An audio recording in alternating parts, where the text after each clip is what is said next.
What's up, guys? Doing things slightly different right now on this video. Instead of my normal talking head segment up in my office on my Fuji, I'm trying out the DJI Action 4. Got a little Telesin cage on it, and I got the Rode Wireless Go connected to it. So it should be pretty good sound and stuff. And this is just a convenient little, like, kind of vlogging setup. So I'm gonna give this a try. But here's what I want to talk about today. Since the GoPro Hero 12 Black came out very recently, I've been watching a lot of videos comparing the Hero 12 or the Hero 11, which is nearly the same thing, to the DJI Action 4. And there's something that every video does that kind of drives me nuts. So I wanted to make a video and point it out. So all of them have the same basic format. They show you the physical characteristics of each camera and they talk about the specs and stuff, which is all good.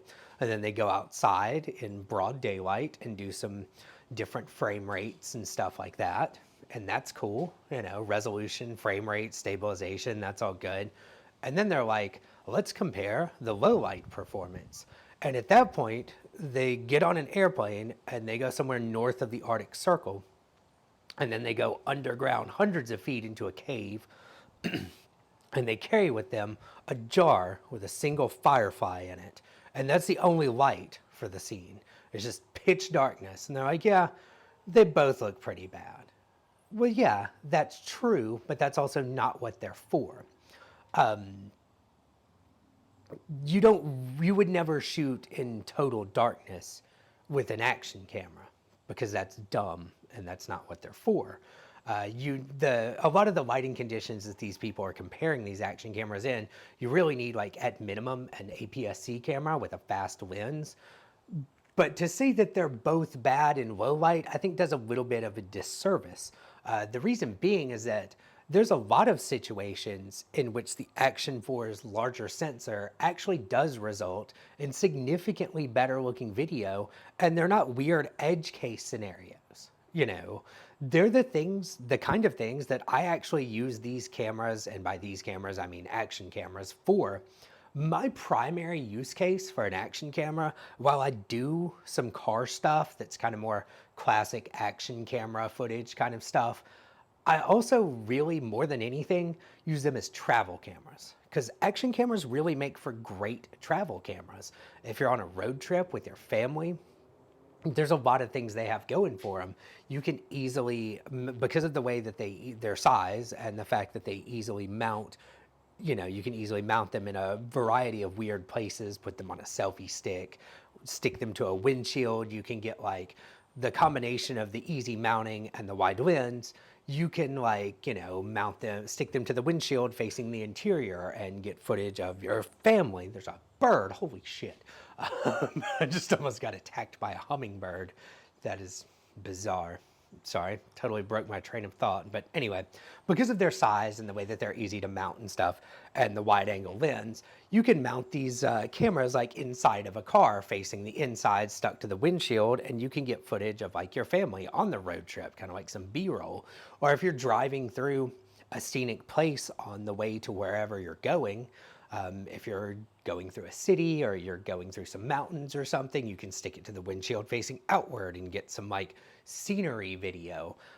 Because they're reasonably ruggedized and not as expensive and fragile as an actual camera system, you can give them to your kids and let them take some video. Like, I would never hand my 6-year-old daughter my XS20 with a Prime on it and just be like, go nuts.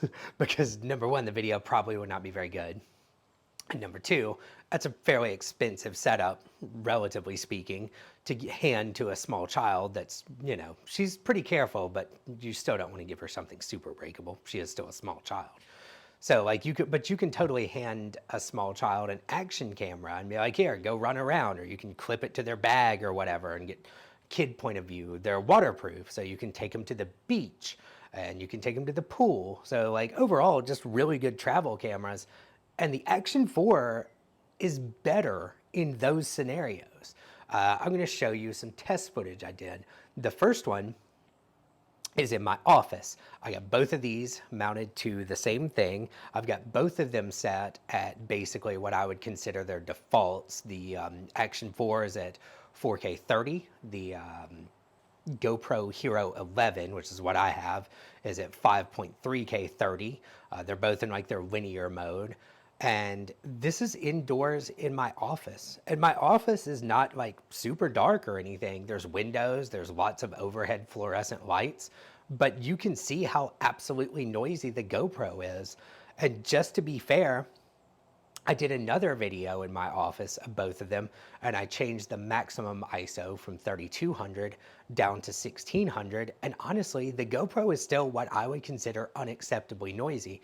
This is gonna be the same kind of lighting in like a museum or an exhibit or an aquarium or like a ton of places that you might go on vacation, a restaurant during the daytime, like, and the Action Force footage is totally acceptable to me.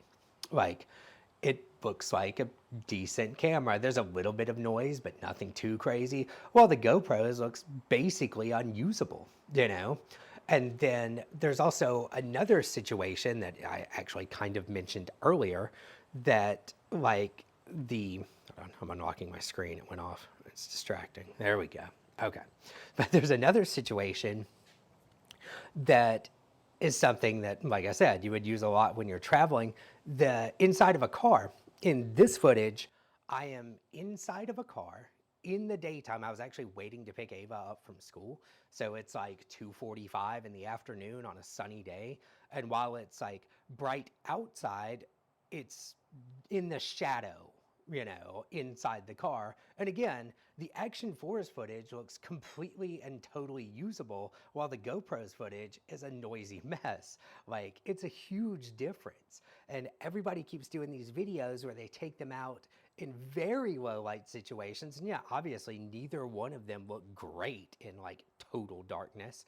But there are a lot of situations like just in the shade. I mean, honestly, this situation right now, it's daytime, it's 11 o'clock in the morning, fully sunlight, you know, it's bright outside. But I guarantee you, if I was shooting this on the GoPro, it would be very noisy. And I can tell you that I know that shooting this on the DJI Action 4 at 4K 30, it's gonna look pretty decent. It's not gonna be so noisy that I don't wanna use this video, whereas the GoPro totally would. So basically that's my rant. Stop comparing action cameras in total darkness and find situations where you can actually see the difference in performance between the two of them if there is a difference. So there you go. All right, hope you enjoyed my random ranting for today, and holler.